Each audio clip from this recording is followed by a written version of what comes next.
Le député, la parole est à monsieur Joël Giraud pour le groupe radical républicain démocrate et progressiste pour 10 minutes, monsieur le député.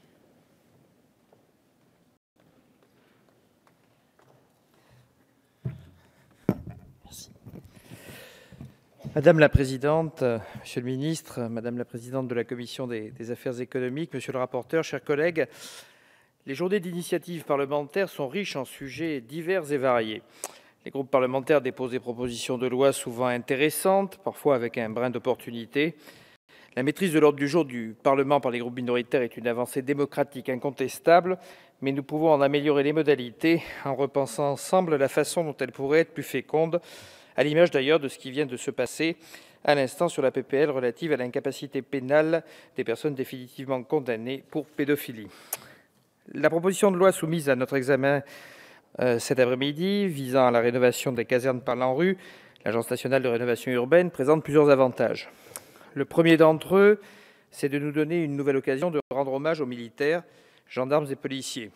Face à la menace terroriste et aux craintes légitimes qu'elle provoque, notre responsabilité, c'est de dire que nous allons tout faire pour nous redresser, pour vivre dans la sécurité et que nous serons plus forts que les terroristes. Mais nous devons aussi résister ensemble, ne pas céder aux querelles politiciennes et ne pas ajouter de l'huile sur le feu. Rendre hommage aux policiers, aux gendarmes et aux militaires, c'est d'abord être tous responsables et à la hauteur des inquiétudes en évitant les tentatives de récupération d'où qu'elles viennent. Ils sont intervenus à Paris, au Bataclan, à Saint-Denis.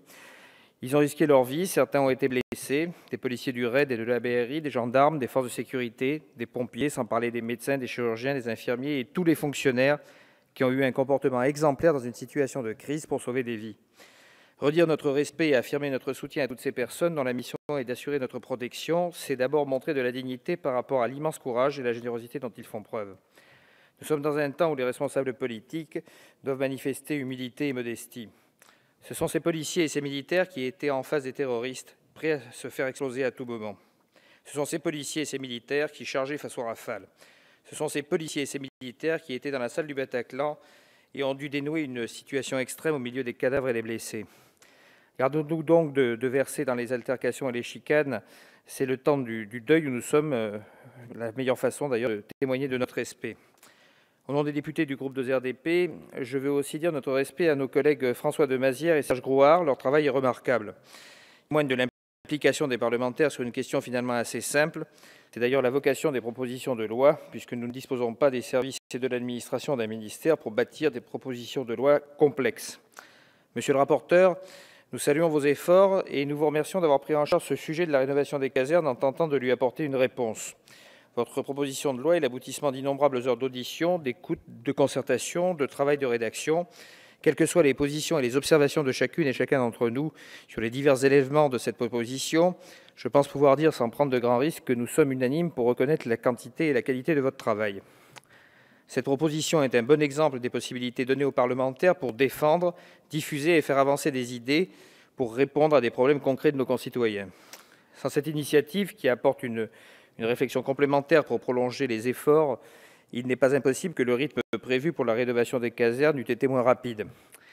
Pour revenir plus précisément aux dispositions de la proposition de loi, je voudrais vous dire au nom des députés de mon groupe que nous partageons une grande partie du constat. Des dizaines de casernes sont dans un état lamentable et méritent des rénovations en urgence. Des milliers de militaires et de gendarmes, mais aussi leurs familles qui vivent dans ces casernes, méritent des conditions de vie dignes. Nous parlons de la vie quotidienne concrète de nos forces de l'ordre. Des installations électriques et de gaz vétustes et dangereuses, des vitres cassées dans les parties communes, des escaliers glissants et dangereux, dans des cages dont le dernier avalement est mis au propre avec un coup de peinture date de 30 ou 40 ans, des caves humides, des moisissures, la présence de plomb, des colonnes d'eau détériorées provoquant des fuites. Nous ne comptons plus les dégradations, l'absence d'entretien et parfois l'insalubrité dans certaines casernes, c'est tout simplement insupportable. Monsieur le ministre, nous ne devons pas nous cacher et faire les bordures. Notre devoir est de reconnaître notre responsabilité collective face à ces situations. Les ministères de l'Intérieur et de la Défense disposent d'un immense parc immobilier. Au total, ça fait plus de 120 000 logements. L'État n'est pas propriétaire de tous ces logements. Certains appartiennent d'ailleurs à des collectivités territoriales ou des bailleurs sociaux. Et la situation n'est pas homogène. Des casernes sont en excellent état, souvent d'ailleurs celles des collectivités locales. Certaines ont fait l'objet de belles rénovations que nous devons saluer. Si dans l'ensemble le parc immobilier est vieillissant, la vétusté préoccupante des logements ne concerne pas la majorité du parc. Si globalement la dégradation des conditions de vie ne s'améliore pas, des crédits budgétaires et des investissements importants ont été consacrés à la maintenance et à la rénovation. Et face aux témoignages et aux rapports qui s'accumulent sur le constat de certaines situations alarmantes, reconnaissons aussi les efforts. Le gouvernement a annoncé en 2014 un plan de réhabilitation immobilier pluriannuel sur 5 ans, 2015-2020. En 2015, pas moins de 62 opérations de réhabilitation et de maintenance ont été lancées avec une priorité donnée au logement des familles, afin de procéder à leur mise aux normes réglementaires et à la rénovation des toitures et des réseaux d'eau et de chauffage. Les montants et les opérations sont presque nécessairement inférieurs aux besoins réels. Pour y faire face, vous proposez de mobiliser les moyens de l'ANRU pour la réhabilitation des logements. À première vue, l'idée paraît intéressante et j'irais même jusqu'à dire astucieuse. L'agence spécialisée dans la rénovation urbaine, à qui nous devons de grandes réussites en termes de rénovation de quartiers dans toutes leurs dimensions, de réhabilitation de grands ensembles de logements, possède une expertise qui pourrait être très utile pour rénover des casernes qui constituent parfois de véritables quartiers. Une association, une coopération avec l'ANRU, c'est de toute façon une bonne idée. Et je note avec intérêt les propos du ministre et ceux du président de l'ANRU, M. François Pupponi, sur les casernes situées dans les secteurs justement ANRU. Car nous pouvons partager les incompréhensions légitimes et le sentiment d'injustice des militaires qui constatent des réhabilitations de quartiers entiers jouxtant leurs casernes sans que ces dernières ne bénéficient de la moindre rénovation. D'autant que l'ANRU est déjà intervenu en dehors des quartiers prioritaires de la politique de la ville. Tout le problème réside bien sûr dans les moyens de l'ANRU qui, eux, ne sont pas extensibles. La loi du 21 février 2014 de programmation pour la ville et la cohésion urbaine, dite loi Lamy, a lancé un nouveau programme national de renouvellement urbain qui bénéficiera de 5 milliards d'euros sur la période 2014-2024. Mais ces moyens ont vocation à la réhabilitation de projets de renouvellement urbain dans le cadre de la politique de la ville. Ce sont 200 quartiers d'intérêt national qui sont ciblés et la liste a été fixée avec des critères stricts en termes de pauvreté, avec le fameux carroyage. Confier de nouvelles missions à l'ANRU diminuerait nécessairement les moyens alloués aux quartiers les plus pauvres et les plus fragiles. Mettre en concurrence les quartiers prioritaires et les casernes présente donc des risques de confusion.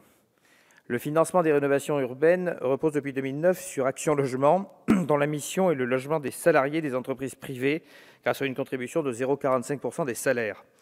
Rénover les casernes avec ce financement implique donc une dilution du financement des logements des salariés du secteur privé. Enfin, cela a été rappelé, nous devons aussi éviter de confondre les missions dites régaliennes des ministères de la Défense et de l'Intérieur avec les missions d'une agence. Le parc de casernes n'est pas un parc de logements sociaux. Il est constitué de bâtiments destinés à l'accueil de certaines catégories de personnel militaire des deux ministères. Les personnes logées dans les casernes relèvent d'un régime particulier qui prévoit un logement dans un bâtiment d'hébergement du ministère. Ils ne peuvent, même pour ceux qui ont une rémunération modeste, prétendre à bénéficier d'un logement social. Cette proposition de loi a le mérite de pointer un problème auquel les ministres concernés doivent répondre avec plus d'énergie et plus de volontarisme, mais elle opère des confusions qui sont dommageables.